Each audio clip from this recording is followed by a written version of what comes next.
Good evening. I'm Judy Woodruff on the NewsHour tonight. Elusive relief. We're live with one of the White House's top economic advisors to discuss what the president's prepared to do to help millions of unemployed Americans in the pandemic. Then, schools' dilemma. As the pandemic persists, an increasing number of districts opt for remote learning, despite the challenges of learning from home. And searching for justice. Small businesses owned by the formerly incarcerated are hit particularly hard amid limited access to the Paycheck Protection Program. I built my company since I came home from prison. My tax-paying dollars and those of my employees are helping to support other small businesses throughout this time, but why couldn't we qualify? All that and more on tonight's PBS NewsHour.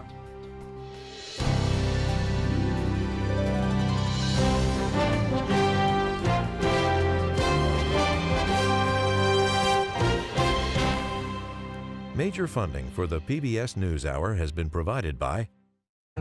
When the world gets complicated, a lot goes through your mind. With Fidelity Wealth Management, a dedicated advisor can tailor advice and recommendations to your life. That's Fidelity Wealth Management.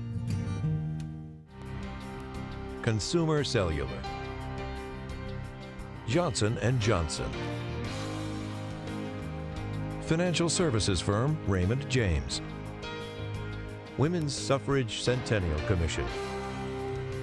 The Kendeda Fund, committed to advancing restorative justice and meaningful work through investments in transformative leaders and ideas. More at kendedafund.org. Carnegie Corporation of New York, supporting innovations in education, democratic engagement, and the advancement of international peace and security at carnegie.org. And with the ongoing support of these individuals and institutions.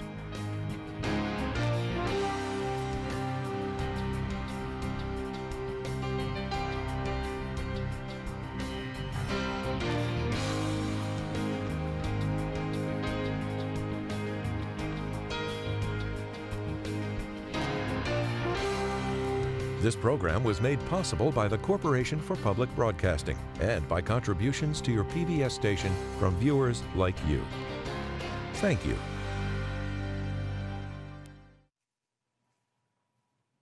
Fresh data tonight highlights the U.S. economy's deep scars from COVID-19 amid negotiations on a new government relief package. Another 1.2 million people filed for state unemployment benefits last week. That is 20 straight weeks of more than 1 million claims. The talks between the White House and Democrats include restoring federal jobless benefits, but there is no agreement in sight. We'll hear from our congressional correspondent Lisa Desjardins after the news summary. The pandemic's nationwide toll in human lives is nearing 160,000 as confirmed cases approach 4.9 million. One of the latest to be infected is the governor of Ohio, Mike DeWine. He tested positive today and canceled plans to greet President Trump in Cleveland this afternoon. In Beirut, Lebanon, authorities have detained 16 employees at the city's port as they investigate Tuesday's catastrophic explosion. The blast killed at least 135 people, injured more than 5,000, and fueled a new wave of public fury. Special correspondent Jane Ferguson reports on the day's developments. After the massive blast destroyed much of Beirut, now comes the monumental cleanup. Groups of volunteers are working together, salvaging what they can. In some small way, it helps distract from the trauma. You can't feel anything in Lebanon. There's nothing to be sad about or to think about. The shatter of falling glass continues, as if the city keeps breaking. The funerals of rescue workers began today, this one for a young female firefighter. Distraught family and colleagues wept goodbye. The scale of this tragedy has drawn the attention of the world. French President Emmanuel Macron walked the streets of Beirut and was quickly mobbed by angry people. It's unacceptable. The corruption is unacceptable, a college student shouts at him. Help us. There is no future for our kids here, pleads another person. France has led efforts to gather aid for Lebanon in the grip of an economic collapse in recent months. Now, even more help will be needed. We will launch a European and international initiative to bring money and help directly to people. All this fear, this anxiety, this anger you have is against politicians and against corruption in the country. Protests calling for justice have begun. Mass demonstrations against government corruption and mismanagement have rocked Lebanon for 9 months. Now, with the blast seemingly caused by negligence, highly explosive chemicals carelessly left in a warehouse, the fury is growing. America is sending help. General Frank McKenzie, commander of U.S. Central Command, pledged continued support, including shipments of food, water, and medical supplies. Even before this disaster, Lebanon was bankrupt and unable to afford food and fuel. Now, several 100,000 of its people are homeless too, with a government incapable of helping them. For the PBS NewsHour, I'm Jane Ferguson. Today marks 75 years since the United States dropped the world's first atomic bomb on Hiroshima, Japan. It leveled the city and killed some 140,000 people. Elderly survivors marked the event at the Hiroshima Peace Memorial Park. The pandemic reduced turnout to fewer than 1,000. That's a fraction of past years. We'll return to Hiroshima later in the program. New York State went to court today in a bid to dissolve the National Rifle Association. The civil suit accuses top executives of siphoning millions of dollars in funds for personal use. The state attorney general, Letitia James, says that it is a blatant violation of the NRA's nonprofit status in New York, where the group is incorporated. It's clear that the NRA has been failing to carry out its stated mission for many, many years, and instead has operated as a breeding ground for greed, abuse, and brazen illegality. The NRA called the suit a baseless attack on Second Amendment rights. President Trump called it a terrible thing, and he suggested that the NRA move to Texas. New campaign fundraising numbers are in, and President Trump outpaced former Vice President Biden last month. Mr. Trump and the Republican National Committee reported taking in $165 million. The Biden campaign and the Democratic National Committee brought in $140 million. Still, the two campaigns now have almost the same amount of total cash on hand. The U.S. Senate today voted unanimously to ban any use of the video sharing app TikTok from federally issued devices. The House had already approved it. Lawmakers pointed to TikTok's Chinese ownership and said that it raises national security concerns over data collection by China. President Trump has threatened to ban TikTok outright. And on Wall Street, stocks scored new gains and hit a new benchmark. The Dow Jones Industrial Average was up 185 points to close near 27,387. The Nasdaq rose 109 points to finish above 11,000 for the first time, and the S&P 500 added 21. Still to come on the NewsHour. Congress and the White House struggle to counteract the economic damage inflicted by COVID-19. An increasing number of school districts opt for remote learning and all of its challenges. 75 years on, survivors of Hiroshima and Nagasaki say they're running out of time to pass on their message, and much more.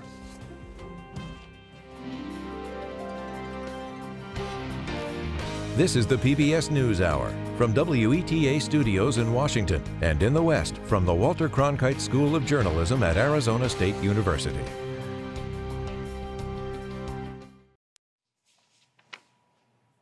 A deal on the next coronavirus relief package seems far from sight, as Democrats and Republicans are still at an impasse on key issues. Our Lisa Desjardins joins us now to report on where things stand. So, Lisa, what do we know at this hour? Judy, hopes for a deal this week are very dim. There has been no real progress between the two sides in the last 48 hours. Though they have continued to meet, it doesn't seem like any side is giving in on some of the key issues here. And in fact, Republicans tonight and all day today were saying that if there's no deal, they are increasingly considering executive action by President Trump. But Judy, it's not clear exactly what President Trump would do. Perhaps he could initiate a payroll tax cut of some sort, but that's not even popular with all of his own Senate Republicans. So some Democrats think the executive action idea may be a bluff. It's not clear. Judy, I can tell you right now, the timeline seems to be moving away from this week and into a potential deal next week. Republicans don't like that, but that seems to be where we are. Overall, Judy, it's a staring contest at this moment over a dozen different issues. And think about this. These negotiations are probably the largest divide our two parties have had in terms of dollar figures in modern American history. They are maybe $2 trillion apart on what this deal needs to look like. And Lisa, let me ask you to drill down a little on one issue that I know a lot of people care about, of course, and that's aid to schools. What is known about the differences on that at this point?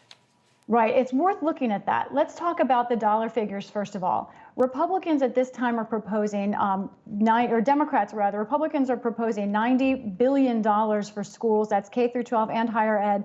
Democrats have upped what they would like from their original ask in May. Now they are requesting $345 billion.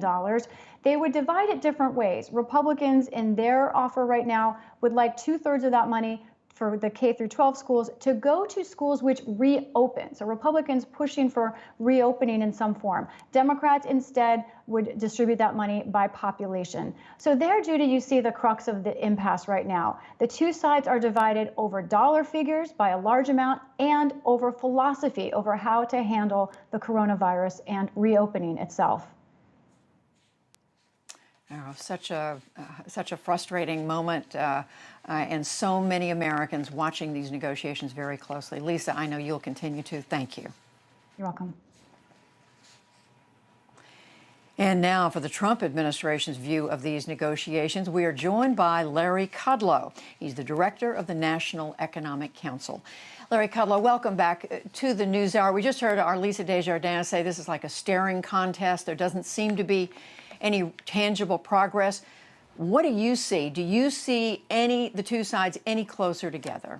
Well, thanks for having me back on, Judy. Look, they are negotiating right now as we talk. They're up on the Hill.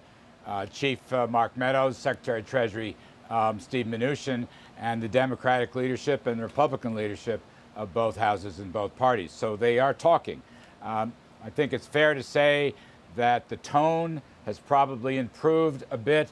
They are going through a number of lists of items that divide them, see where compromises are possible.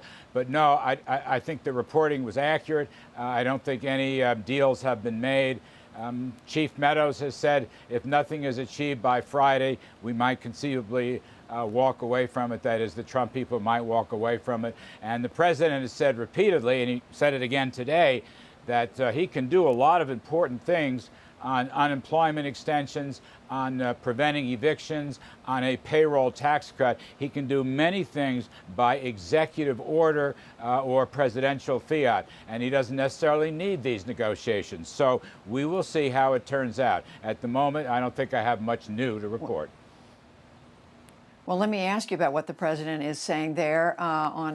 Just to clarify something, first of all, we heard Lisa say some Democrats say they think the president is just bluffing about acting unilaterally. You're saying he's serious? I think he's quite serious, and I myself have been engaged in a lot of the drafting of these orders, in particularly the payroll tax cut. But we are, again, looking at the eviction stuff, student loans, and various employment reforms, and possibly added benefits for reemployment. So this is a very serious matter. Right now, the lawyers up in the White House counsel's office are poring over a payroll tax cut draft.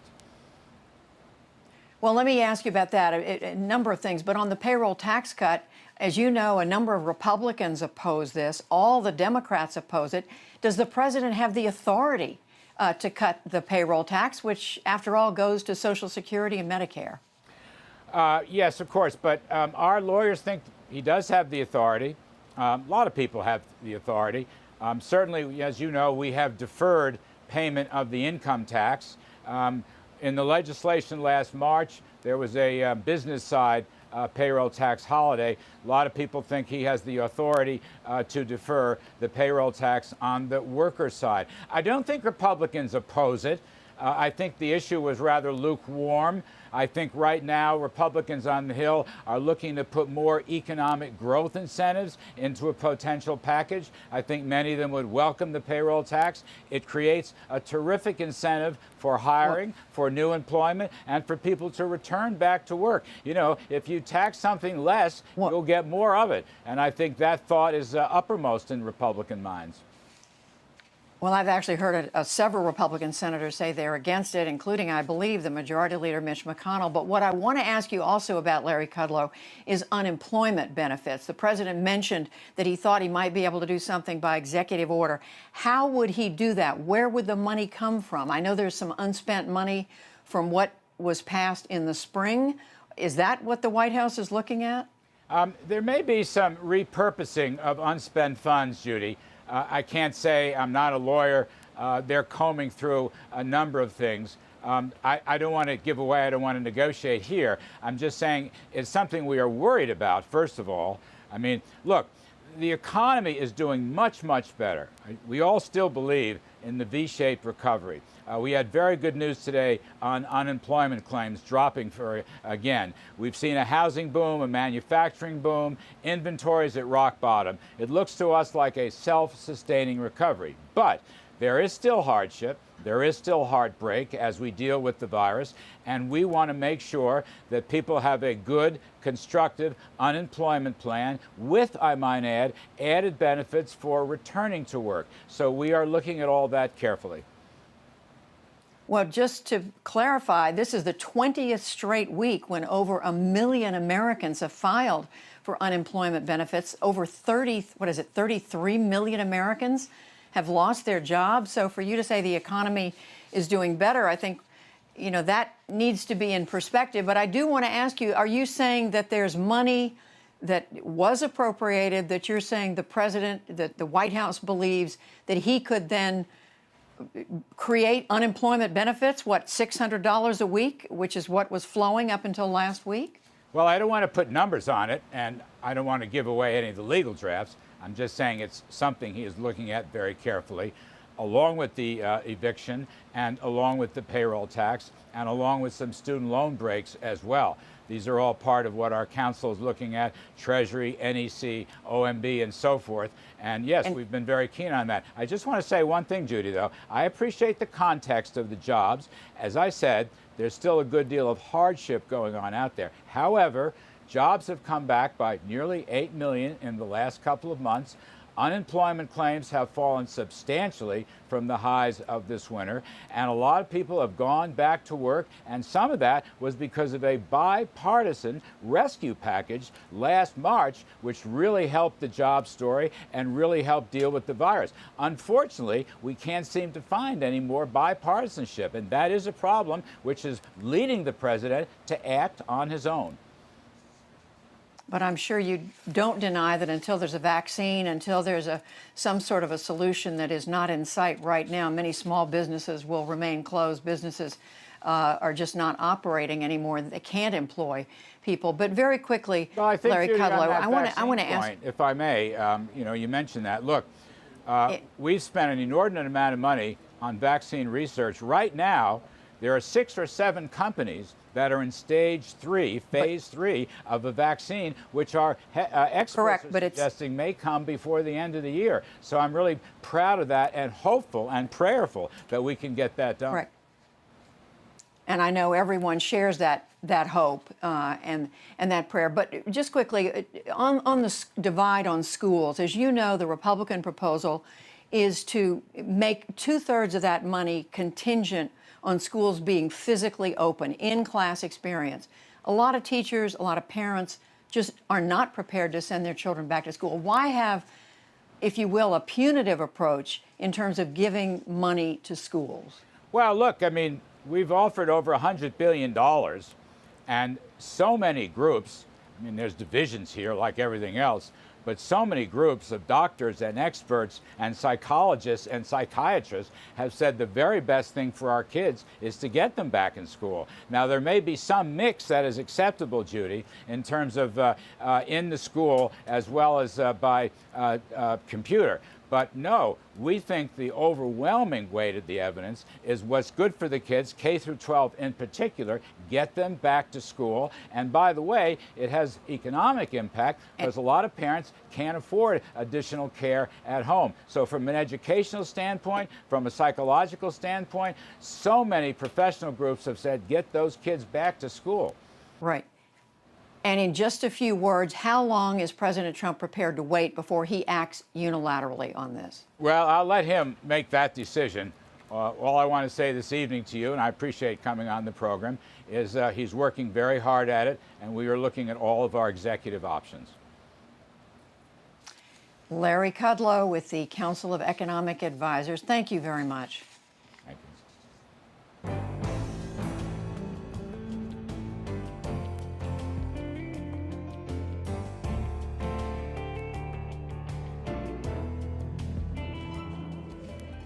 Many schools, speaking of schools around the country, are changing their plans, and they've decided to start the school year with distance learning. In some cases, school districts have reversed course in just the past few weeks. William Brangham is going to look at the dilemmas that school districts, teachers, parents, and public officials are all facing in 2 states. But first, let's hear from teachers who have been grappling with their own tough choices. This was produced by our Student Reporting Labs teams. Our school has really ambitious plans right now. They've decided to use a hybrid in that there's a plan for us to go back in person and a plan for students to take classes online. It's ambitious and a little scary right now. I love my career. I want to go back to the classroom. I just want it to be a safe classroom. This is historic. We have never had a school year like this. So the challenges are going to range from my own childcare to my own health, to my mental health, to the students' mental health, and just actually learning and engaging and feeling that this year is productive. My husband has heart disease. I really worry about bringing the virus home to him. So, I've really had to think about what decision I will make if we do go back in person, because, I might need to take a year off from teaching, and that's been tough. I have thyroid issues, which complicate everything. There's so many things that you have to become conscious of in the situation now, like touching your face.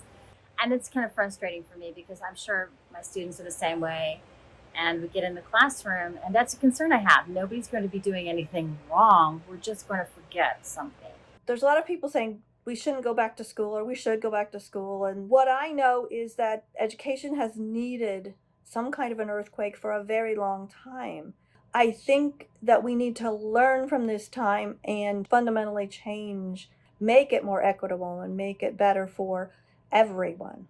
Our county released a 16-page document to the teachers about a week ago, and then it was released to the community, and it was over 20 pages at that point in time. There's a lot of debate between the county and the families and the teachers union.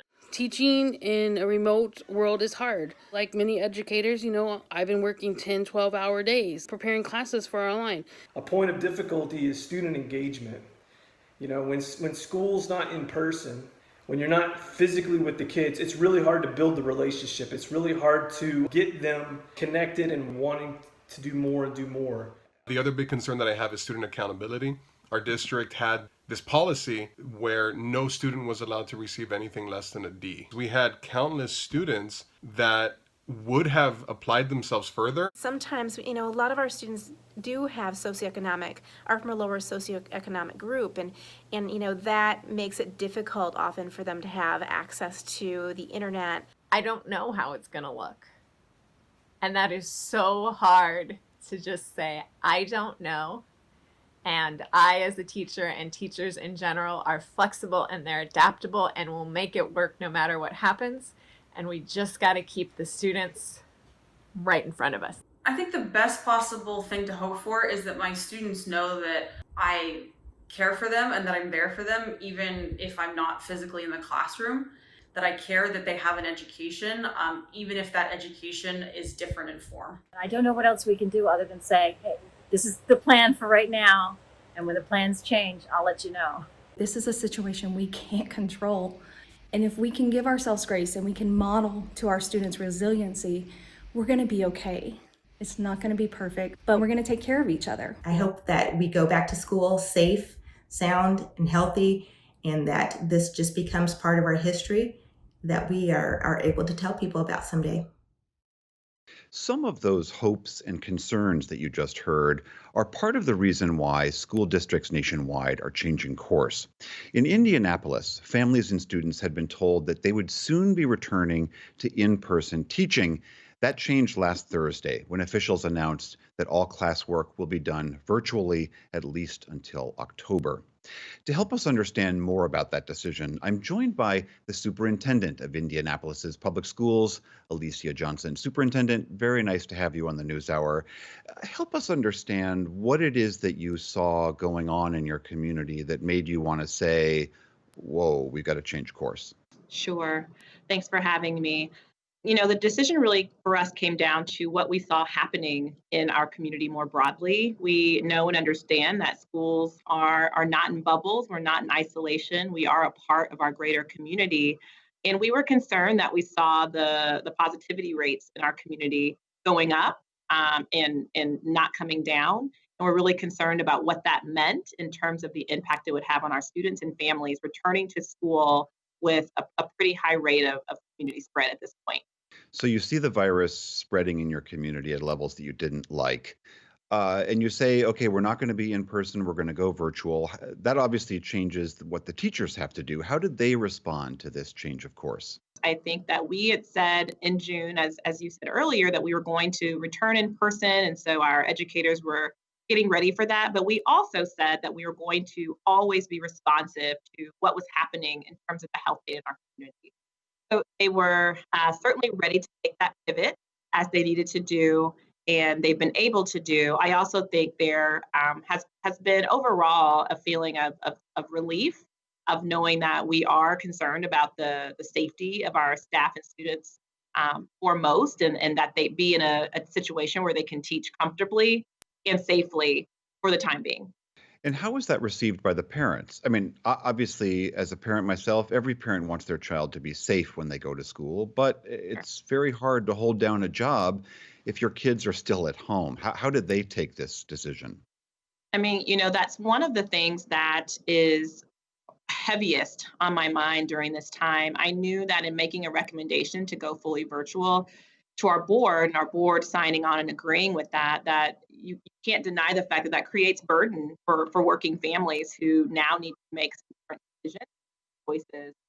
So on one hand, we've had a number of parents, again, be very supportive of that decision and again, feel good about the district's position on keeping students and staff safe. But I also know that there is a burden on a number of our working families who are having to make other accommodations for their children. And that is incredibly challenging and incredibly hard.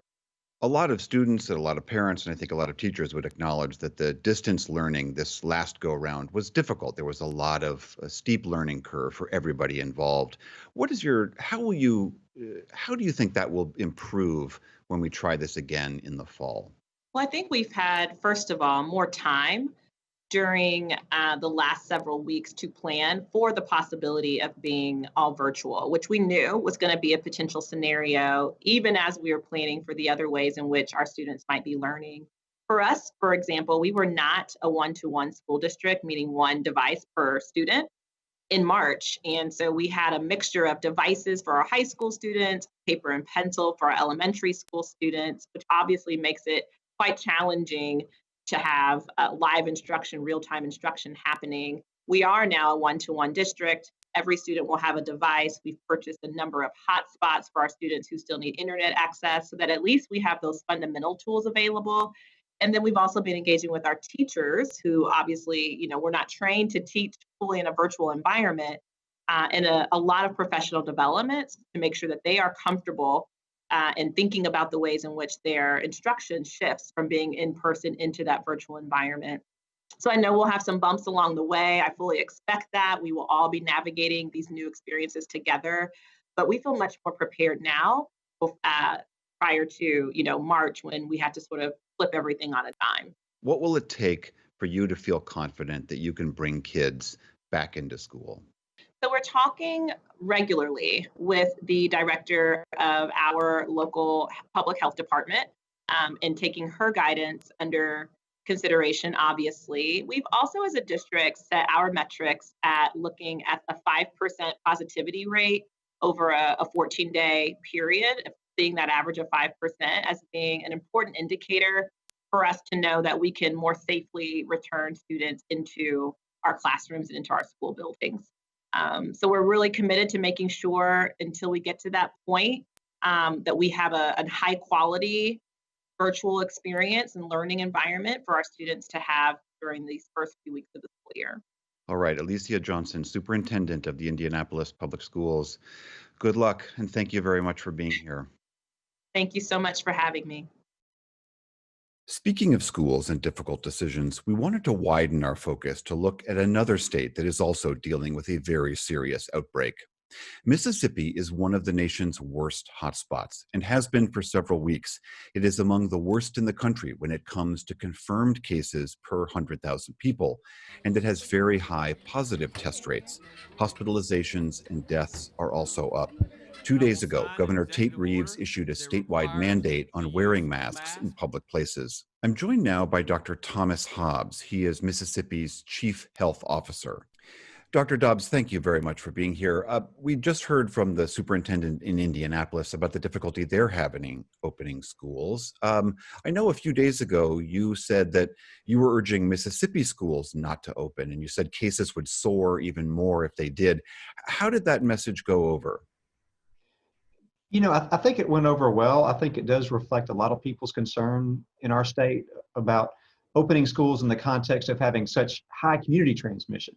It's not something that other countries have done or other places have really tried to open up schools, in-person classes, and certainly not full-on traditional school in the setting of so many kids who are going to have it coming in. And we've learned pretty quickly, we do have a school system in North Mississippi, in Corinth, Mississippi, that has a really good plan. They do have online options, but I think 85% of the kids were coming in person. And within the first week or so, we had 8 cases. Now, it's not 8 cases that were transmitted amongst kids or the teenagers that were at the school, but there's just so much out there in the community. When you bring these folks in, they're just going to bring it in with them.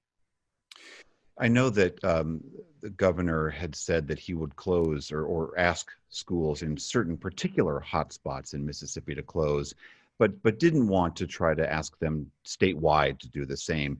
Do you wish he had taken your advice on that and just asked all schools to go remote initially? In Mississippi, we do defer a lot of authority to the local school districts like some states, but we've spoken with the different school boards across the state. I've personally recommended that they delay in-person school opening, and we'll be sending out additional sort of conversations with them to try to make sure that they understand that we feel strongly that they need to delay school opening if possible. As we are learning more and more about this virus and how it spreads, it certainly seems that indoor close contact between individuals is how this virus gets around. That's bars, restaurants, gyms, anytime people congregate inside, a lot of which are open in Mississippi still. Why are those places, given what we know now, why are those places still open in your state? There are significant restrictions, and I think some of them make a lot of sense. With the bars, essentially you can only serve drink in a restaurant style where people are sitting down. We do have a reduced capacity at 50%, so it could be lower, but that's kind of where we are. But to be honest, when we investigate the cases, and I've been investigating some personally to have that sort of that personal sort of conversation with people to see where they're getting it. mostly where people are getting coronavirus are at social events that fall outside of the public sphere. It's going to be a wedding shower. It's going to be a birthday party for 15 people. It's going to be a funeral. It's going to be a few people went out for drinks. And the big one that we're seeing are family get-togethers among extended family. Say cousins are in town, or so-and-so came in from out of town, and the extended family gets together. When people let their guard down in these social circumstances, indoors and outdoors, we do have a lot of transmission outdoors too, where we see our greatest vulnerability. We have also heard a good deal of concern about hospitals being able to take care of a surge in cases. How are the hospitals in Mississippi doing, and the ICUs? Are you guys doing okay so far? Well, it's a stress. It's been very difficult to maintain the capacity. We've been working very closely with our health systems, and they've really done a fantastic job of surging up and basically creating new intensive care space. We have almost 400 COVID patients in intensive care in Mississippi. And this is in the context of a health system that had very little flexibility or surge capacity in hospital space anyway. So they have done really a great job, but we're really sort of hitting up at the brim. We really need the community to focus on limiting transmission, not doing those things that we know will spread disease. We're very excited to have the statewide mask mandate. We do notice, as public health folks, more compliance, but it's going to take some sustained, focused compliance with these simple measures that we know will work, space, a mask, and small groups or no groups, and before we're really going to have any relief. All right, Dr. Thomas Dobbs, the State Health Officer of Mississippi, thank you very much and good luck out there. Thank you for having me.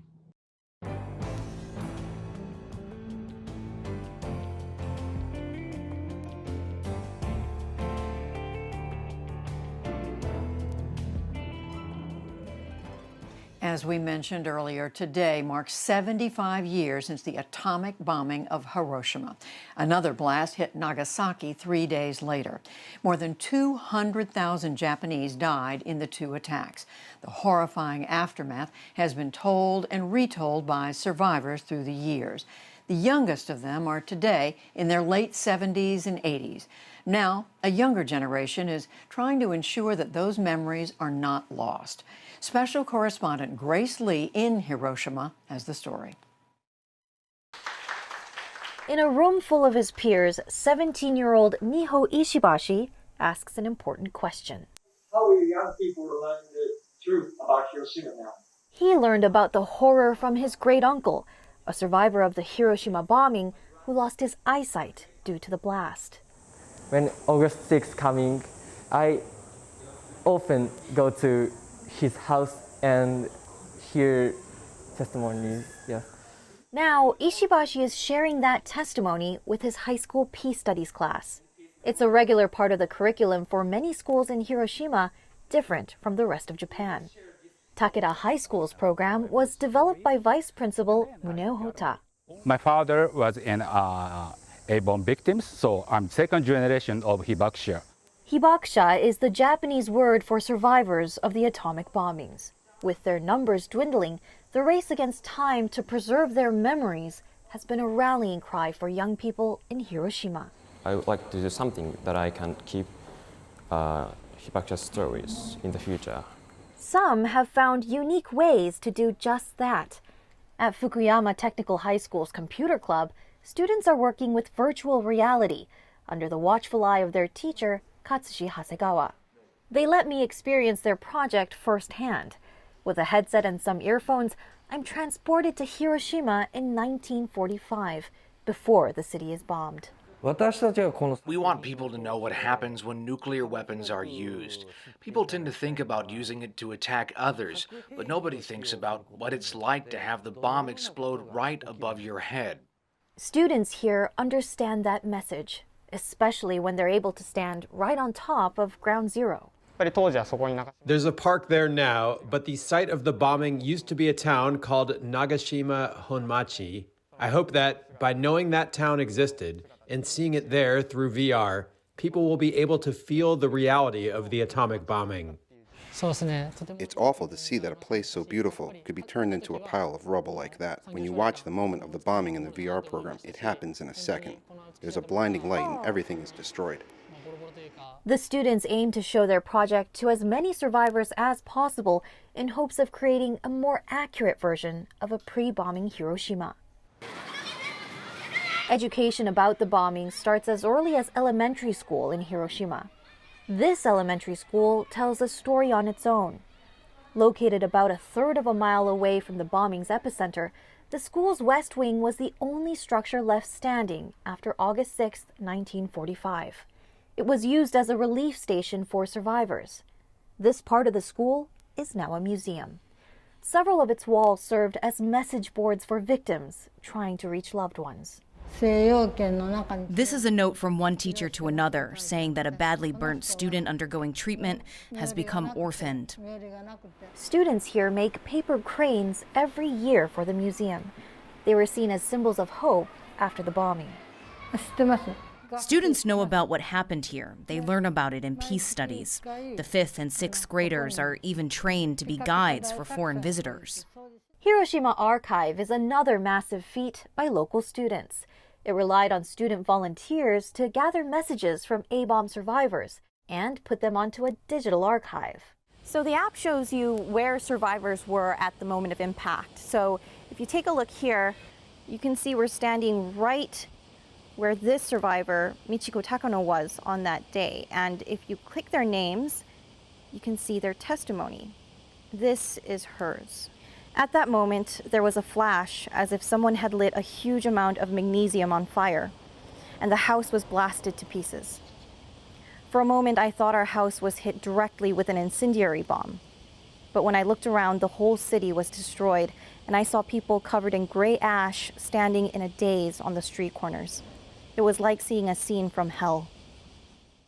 This year, ceremonies marking the anniversary of the bombings have been scaled back due to COVID-19. And for survivors like Setsuko Thurlow, the pandemic has been a difficult time. You know, when I saw pile of dead bodies of the COVID-19 victims, that reminded me of what I experienced in Hiroshima 75 years ago. She still remembers vividly what it was like when the bomb hit her hometown. Although it happened in the morning, it was dark like twilight. And as my eyes got used to the situation, I started seeing some moving dark object nearing me. And that was a procession of injured people. The parts of the bodies were missing, and the hair was all burnt and standing up. And the skin and flesh were hanging down off the bones. They were bleeding, burnt, blackened, and swollen. Thurlow is an activist and a leading figure for the international campaign to abolish nuclear weapons. For advice to young people, reach out to local politicians. Get in touch with them. Let them know how you feel. I think you deserve the decent future waiting for you. Your lives are just starting. You deserve better. Her message is well received in Hiroshima, where the next generation has already been planting their seed. Hibakusha is passing away a lot year by year, so we should keep this memory, this idea for a long time. And the generation after that is well on their way. I'd like to spread any countries what happened in Hiroshima, and I was like, on August 6, 1945, 150,000 lives were lost in Hiroshima. 3 days later, another 75,000 people were killed in Nagasaki. 75 years have passed, but their deaths are still fresh on the minds for many here every summer. And every year, new voices are speaking up on their behalf. For the PBS NewsHour, I'm Grace Lee in Hiroshima.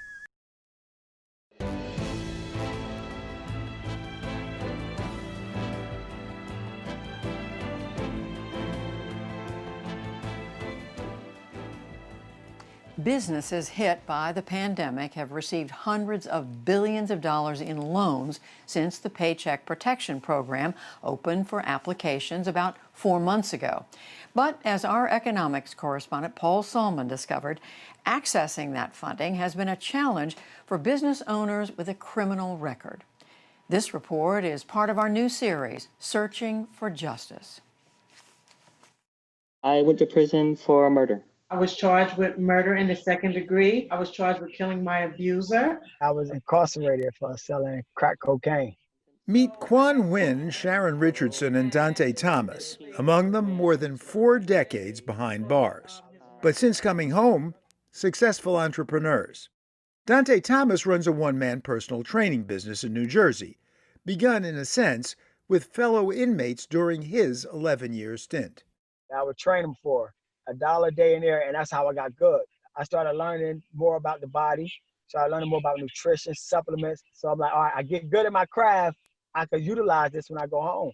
So every day I used to study for 12, 16 hours a day. Released in 2017, Thomas's Team Chisel built up to almost 40 clients. Quan Nguyen, in for 16 years, began working on the cleaning crew at the prison hospital. So I knew about sanitizing, I know about cleaning, I know about bloodborne pathogens, so I just gave me an extra eye for detail. 6 months after I had been home, I saw an opportunity of a building that needed a cleaning company, and I just created a company and got the email of the building owner and emailed him. And that was when we got our first contract. His Jade Janitors in Anaheim, California, cleans office buildings, TV studios, and restaurants. His main labor pool, ex-convicts. Same for Sharon Richardson, who launched Just Soul Catering in New York after she came out.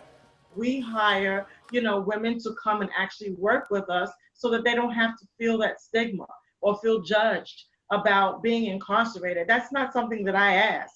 I just need to know, can you cook? Are you friendly? Can you work with a smile? Do you love people? Do you love food? Actually, Richardson and Nguyen think those who've done hard time become better workers. Formerly incarcerated people just come with a passion. And the reason why we come with a passion is because we just want to be accepted. They're resourceful, they're loyal, they're go-getters. They go the extra mile to work. I mean, the vast majority of them are just looking for a second chance. Moreover, says Dante Thomas, a lot of convicted felons have serious business skills, however ill-gotten, like what he learned dealing crack. It was illegal, it was wrong, but it taught me how to actually be a businessman today. It taught me actual numbers. I had to deal with numbers. I had to deal with basically like I'm employing people because of the way of what I was doing in the streets myself. It was like I almost had employees working for me. Okay, so we've got felons who turned their sword skills into profitable plowshares, hire ex-cons whose unemployment rate is 7 times the average. They're thriving entrepreneurs who actually seem rehabilitated. And then along came COVID. The pandemic cost Thomas most of his clients. Nguyen laid off 4 workers. Richardson's income plummeted. And so, like hundreds of thousands of others, they turned to the Paycheck Protection Program, or PPP, part of the government stimulus package. There was one not small problem. The Small Business Administration's PPP form asked about applicants' criminal status, facing charges, on probation or parole, convicted or pleaded guilty to a felony in the past 5 years. It even asked about pretrial diversion. If the answer was yes to any of these questions, SBA application denied. It's like, oh, then they're like, that's where the heart drops and you're like, well, that don't apply to me. Right when I clicked yes, the computer just grayed out. I couldn't hit next. And I realized, okay, that means I don't qualify for the Paycheck Protection Program. Were you surprised? Yes, I was surprised. I was discouraged. I'm a small business owner. I built my company since I came home from prison. And, my tax-paying dollars and those of my employees are helping to support other small businesses throughout this time. But why couldn't we qualify? Sharon Richardson applied for multiple loans. I never heard from them. And to be honest, it did cross my mind, kind of like, maybe I'm not hearing from them because they did a background check on me and realize that I'm a formerly incarcerated individual, and they're like, we're not giving this loan to her.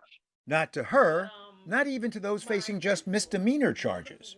Of course, not getting loans or even jobs has long been a barrier for ex-inmates. Literally tens of thousands of laws in the U.S. still stand in their way. But a government program to revive the economy barred basically everyone in the criminal justice system? They've managed to start a business. They're making good. They're employing other people. Andrew Glazier runs Defy Ventures, a post-prison entrepreneurship program. Why does it make sense for us to prevent them from getting the same aid as every other small business owner? This is somebody who is paying taxes, paying wages, helping keep the economy afloat.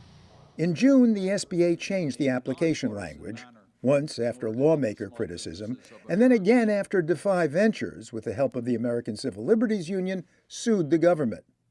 Now, the application only asks about current felony charges, and besides certain financial crimes, about felony convictions, guilty pleas and parole or probation, going back just 1 year. I don't know how they came up with that to be the rule. I just have no idea. And frankly, they obviously had no idea either because they changed it as soon as it was challenged. Why the restrictions in the first place? We asked the SBA. A spokesman declined comment. But for Sharon Richardson, the application change was vital. She reapplied and got her loan. She's been cooking for essential workers, hospitals, and needy residents in New York ever since. Quan Huynh also successfully reapplied. He offered 4 former employees their jobs back. 2 returned, both ex-inmates. He's pivoted to sanitation against COVID, and his business is now actually grown. Dante Thomas has tried everything. We ain't giving up. No excuses. Facebook and Zoom training, even selling Team Chisel apparel. And what about his PPP application? I haven't even looked back into it. It discouraged me from even trying to file for it, tell you the truth.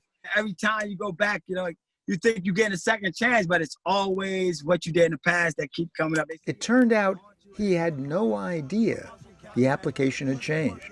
Let me be the first to tell you, you should reapply because they have changed the rules. Okay, so I definitely look into that now. And maybe he, too, will be back in business. For the PBS NewsHour, I'm Paul Salman.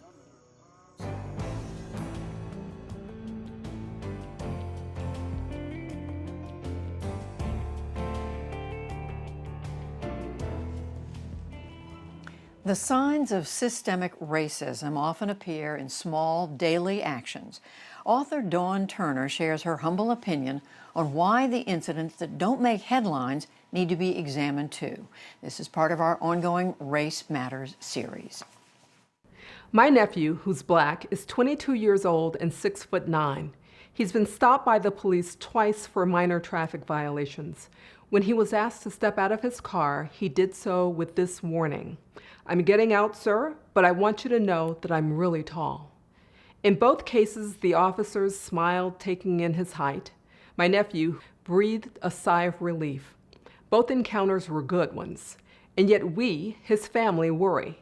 What happens if he runs into an officer unwilling to give him the benefit of the doubt, one who simply wants to cut him down to size? Black people know that there are good police officers out there. We want to believe that there are only a few bad apples. But imprinted on our brains are decades upon decades of painful images of encounters with the police. Officers sicking dogs on protesters, Rodney King being beaten, engulfed in a flurry of batons, and in the cell phone era, videos of men, women, and children dying at the hands of the police. We know that there are good officers, but we are terrified by the police. And not only because of the ones who inflict lethal harm, but because of the ones who intimidate, who humiliate, who wield their power in ways that may not cause injury, but are harmful nonetheless. Black people, like everybody else, want law and order. And those who live in the toughest zip codes need both the most. So even though we know that there are good police officers, they're not the ones we imagine when we sit our children down and give them the talk. They're not the ones we contemplate even in our most desperate moments when we have to decide whether our desperation is worth dialing 911. That's because we are unsure what type of officer will answer. We pray for the day when we encounter the police and won't have to worry about our height, our hoodie, our hair, our hands, or our blackness. Dawn Turner, we thank you for giving us that to think about. And that's the NewsHour for tonight. I'm Judy Woodruff. Join us online and again here tomorrow evening. For all of us at the PBS NewsHour, thank you. Please stay safe, and we'll see you soon. Major funding for the PBS NewsHour has been provided by the Women's Suffrage Centennial Commission. Honoring 100 years of the 19th Amendment, landmarks will light up in purple and gold on August 26 for the Forward into Light campaign. Learn more at womensvote100.org. Since our beginning, our business has been people and their financial well-being. That mission gives us purpose and a way forward, today and always. Consumer Cellular, Johnson & Johnson, the Ford Foundation, working with visionaries on the front lines of social change worldwide.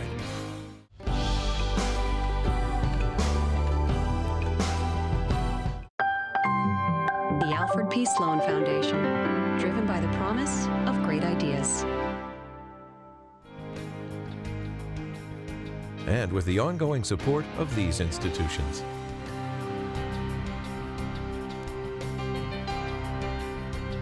And friends of the NewsHour.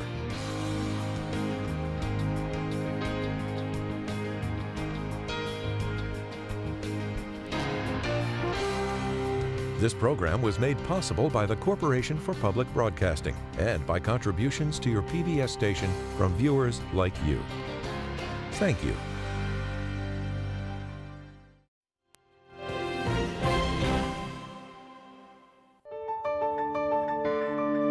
You're watching PBS.